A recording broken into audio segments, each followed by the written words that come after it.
Okay, guys. Morning drive. Good morning. Hope everyone has a blessed day. I often say that I don't watch the news because it leaves me sad, depressed, or angry. And that's still true. But I've been watching the news these past couple of weeks. And a couple of weeks back, I heard a story on Fox 45. There was a woman whose daughter is turning 5 this year, I think, who, the little girl at the age of 3, was raped by a teenaged cousin. That teenaged cousin attends Patterson High School, I think, in Baltimore. And the mom got with Fox 45 to complain about the fact that this teenager, who not only raped her 3-year-old, but has raped another child, is allowed to attend regular public school during regular public school hours with other children. However, nobody knows that he's a rapist because he's a minor. Now, I know that there are different laws for minors than there are for adults. And in some situations, I agree with that. Rape is not one of them. If you fucked up in the head enough to rape somebody, then you fucked up in the head enough to deal with whatever comes your way. There is no protection for you, in my opinion. That is not the law. That is not public opinion. That's Tanika saying that. I said that. Fuck him. That's how I feel. I don't care if he's a minor. He's a fucking baby rapist. And y'all have to excuse my language, but I get angry and frustrated about this stuff. There is a little 5-year-old baby who is about to start kindergarten or preschool or whatever you start at 5 or 6, who is already scarred and damaged beyond belief because of this kid. 2 of them. I don't know how old the other child that he raped was, but there's 2 children whose lives have been damaged, and I won't say irreparably, because by the grace of God, both of those children can deal with that trauma and grow and prosper and be whole, healthy, happy human beings without that dark cloud of what he did hanging over him. And that is my prayer for his victims and any victims, is that they defeat their attackers by living. That is always my prayer. But at the same time, we can't act like there is not this teenage rapist just going to school with people's kids. Okay, so yeah, he raped and attacked defenseless toddlers. Who's to say he's not finna corner some girl or some boy in a bathroom or in a hallway in between classes or in the gym locker room? Who's to say? You don't know what this child is capable of, because he's already did the fucking absolute worst. And there was no repercussions for what he did. He's just living his best life. Happy-go-lucky rapist at the school with all kinds of targets and victims just at his mercy because they don't know. And I don't like that. I don't think that's cool. And I know that in the city of Baltimore right now, and I don't know, probably other cities, but I live in Maryland, so I know what goes on around here, around me. And the city of Baltimore, now I know Baltimore gets a bad rap for being violent, Murderland, and it's all that. It is. It fucking is. But I lived in Baltimore for 4 years, and I never had a problem. I find that majority of the time, bad things happen to people who are in bad situations willingly.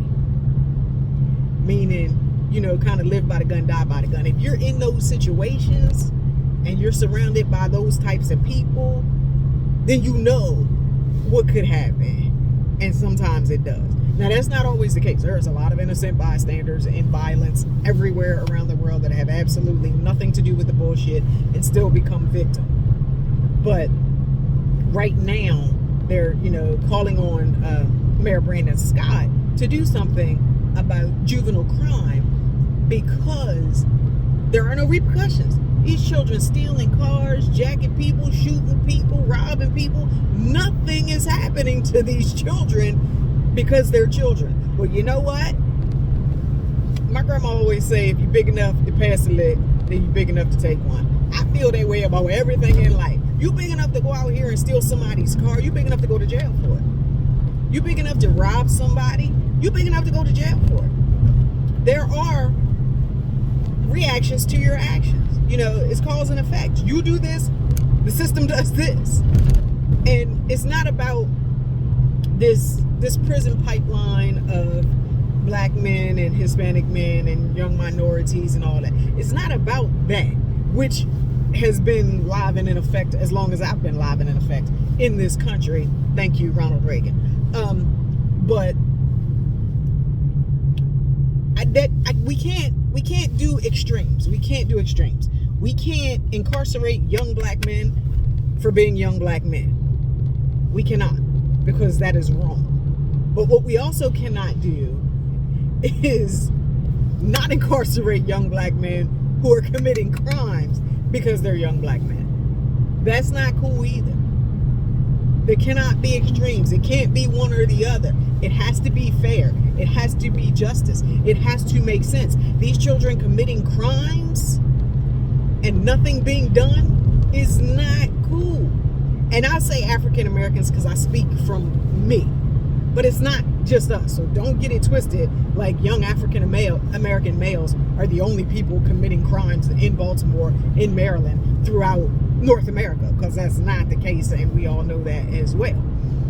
Just like it's not only young African American males who are unjustly being incarcerated or murdered by the police or whatever. It's not just us, but I can only speak about us because I speak on what I experience and what I know. Have I had a friend murdered by the police? Absolutely.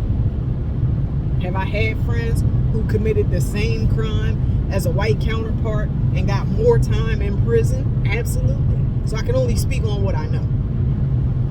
But this thing is driving me crazy because I don't live in Baltimore anymore. So I'm a little bit removed from what happens in the city. Over on the Eastern Shore, we have our foolishness and our nonsense and our crime and, you know, just all that unnecessary stuff, just like everywhere else, but not as much. And then I live in Talbot County, and one thing you will know about politicians everywhere is if there is money, then they're going to try and, you know, combat the crime. If they can't combat it, they're going to hide it. But you know, it's not getting reported. The numbers may be uneven when it comes to that because high crime rate is not going to attract the money that Talbot County is known for attracting. So, in that essence, I'm a little more protected just in everyday life than I would be if I still lived in Baltimore. But like I said, I lived in Baltimore for 4 years. I never had a problem. I'm going to tell you, the night I was packing up to move from Baltimore back to the Eastern Shore, ADD kicked in, I guess. I had put my television and some other stuff in the trunk of my car. I went in the house to get something else, got sidetracked, did something else for a couple of hours, went to bed, and my trunk was open the entire night.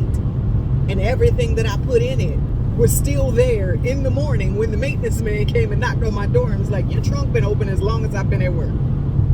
And I was like, my trunk been open since about 6 o'clock last night. And this is about 8 o'clock the next morning. Nobody touched anything. So I'm like, you know, it's a toss-up. I could have been robbed for every electronic that I had because they were all in the trunk. And this is back in 2002. But I wasn't. And that's been my experience. You know, I've lived in LA. I lived in Barstow. I lived in Victorville. You know,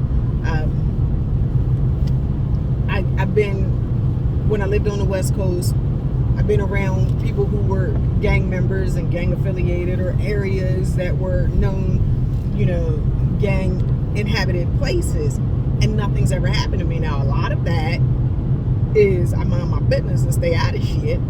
And a lot of that is God just covers me. But also it's that people aren't always out to just get innocent people or bystanders or, people who are non-suspecting. It's usually, when you hear about shootings and stuff like that, it's usually somebody with a direct aim at somebody else who might can't shoot or missed or something like that. Innocent bystander is taken down, or somebody who doesn't care and just sprays the block.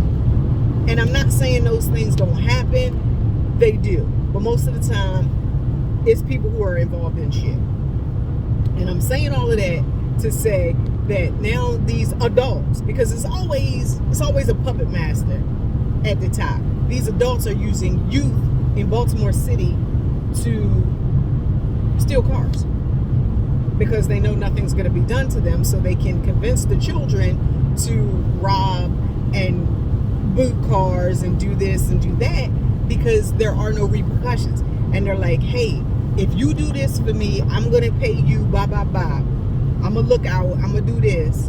And the police ain't going to do nothing to you. And that's really what's happening. So now they're trying to get, in Baltimore City, I'm not sure if this is about to be a statewide thing or whatever in the state of Maryland, but they're trying to get it so that carjackings and car robberies and things like that are part of organized crime, so that they can crack down on it with an organized crime statute or whatever, because it is being organized by somebody who's getting these kids boosted up to boost shit, and they're facing no consequences. And I don't want to see our youth behind bars instead of graduating high school and going on to college or trade school or doing something positive and productive with their lives. But at the same time, I don't want to see criminals get away with shit either. And I look at them as criminals. I'm looking at this damn rapist at Patterson as a fucking criminal who's living his best life while traumatizing other children. This shit is not cool and it needs to stop. I just needed to vent. Y'all could give me y'all opinion on it if you want. Sometimes I gotta get stuff out. I gotta get stuff out. And this was one of those things. I heard that news story a while ago about the woman who, spoke with Fox 45 and, they gave her the blur and shit. And I guess that's to protect, her child, so nobody knows that her child has been a victim of rape by a family member. And also so that they do not reveal who the rapist is, because if you know their family and you see her saying, my cousin that goes to Patterson High School raped my daughter or my nephew or whatever he is to her, he's a cousin to the little 3-year-old, then they're going to put two and two together and figure out who he is. Now, what really has me fired up, aside from the fact that a baby was violated, is that now they've slapped a gag order on the mom. And that's what I came on to tell you. I know I went off on a whole tangent about crime and cars getting boosted and, the differential of African Americans and other people in the prison pipeline. I know, I go.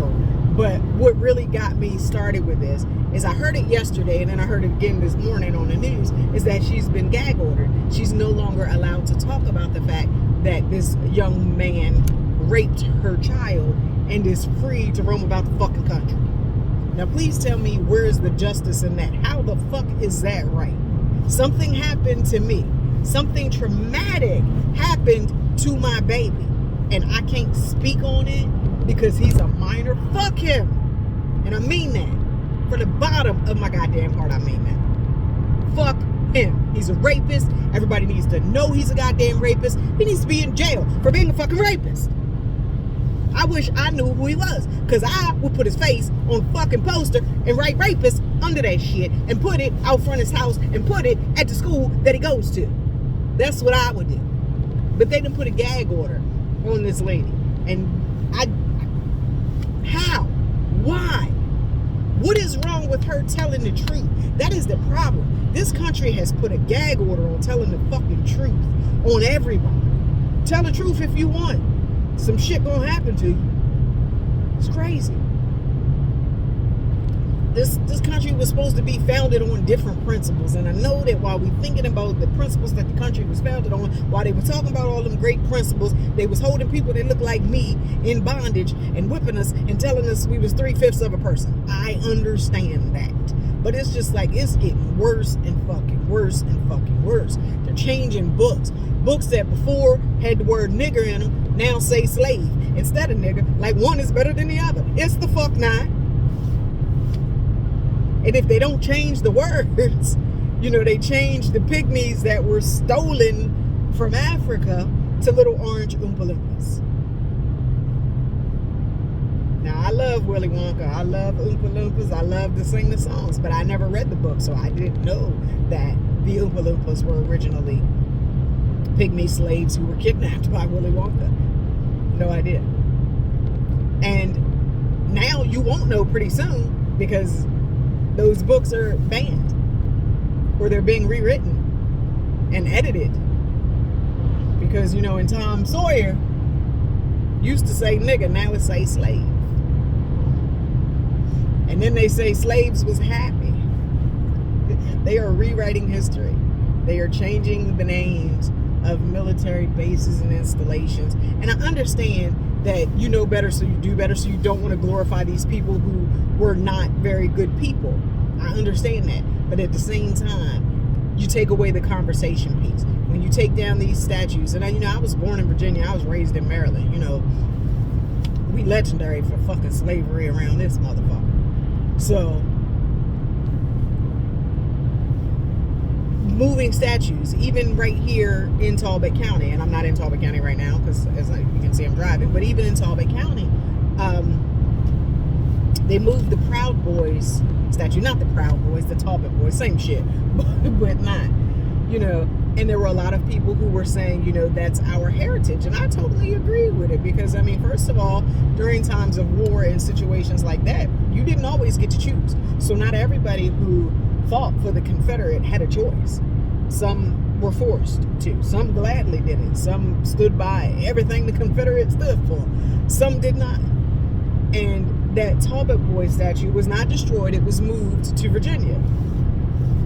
But, I don't think that moving the statue was a good idea. I supported moving the statue in Talbot County because the people who were against it weren't against it for heritage reasons. They were against it because they would have fought for the Confederate and stood for everything the Confederates stood for. You know, these are those proud Confederate flag waving pickup truck guys. That is why I supported moving the statue.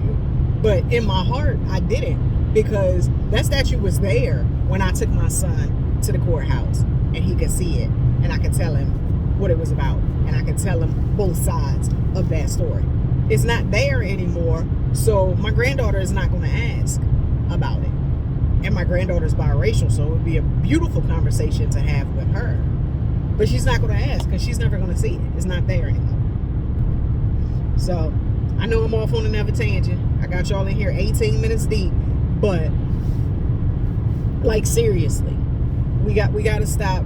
We got to stop putting a goddamn ban on the truth. We got to stop putting a gag order on the truth. In my town, in my county, in my community, in my city, in my state, in my country, in my world, in my universe, we have got to stop. Because we're going to have a whole bunch of uninformed idiots, not so far from that now, running us all straight to hell. It's going to be crazy. It's going to be anarchy in the streets. I'm finished. Y'all tell me what y'all think about it. Is it fair that this woman who has had her 3-year-old raped by a family member who is free to roam about the country and attend public school, is it fair that they have now gag ordered her so that she can't tell people about it?